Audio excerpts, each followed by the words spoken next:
ఈరోజు బైబిల్ అధ్యయనం కీర్తనల గ్రంథము 64 అధ్యాయము 10 వచనాలు చదువుకుందాం. ప్రార్థన. మిక్కిలి ప్రేమ కలిగిన దేవా, నీకు వందనాలయ్యా. చదువుతున్నటువంటి లేఖనములలో మాకు జ్ఞానాన్ని అనుగ్రహించండి. ఆమేన్. దేవా, నేను మొరపెట్టగా నా మనవి ఆలకింపుము. శత్రు భయము నుండి నా ప్రాణమును కాపాడుము. కీడు చేయు వారి కుట్ర నుండి, దుష్టక్రియలు చేయు వారి అల్లరి నుండి నన్ను దాచుము.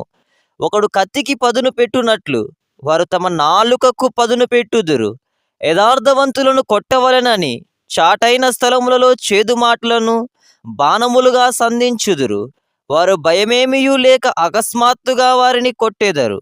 వారు దురాలోచన దృఢపరచుకొందురు. చాటుగా ఉరలు నొడ్డుటకు యోచించుకొనుచు మనలను ఎవరు చూచెదరని చెప్పుకొందురు. వారు దుష్ట క్రియలను తెలుసుకొనుటకు ప్రయత్నింతురు. వెదకి వెదకి ఉపాయము సిద్ధపరచుకొందురు.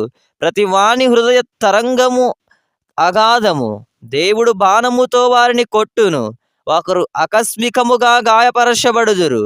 వారు కూలెదరు. వారు కూలుటకు వారి నాలుకే కారణము. వారిని చూచువారందరూ తల ఊచుదురు. మనుషులందరూ భయము కలిగి దేవుని కార్యములు తెలియజేయుదురు.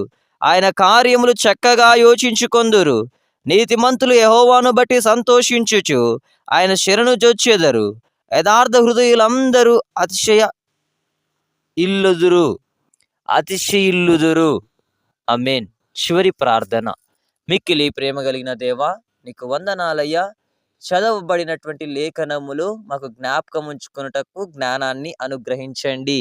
ఆమేన్.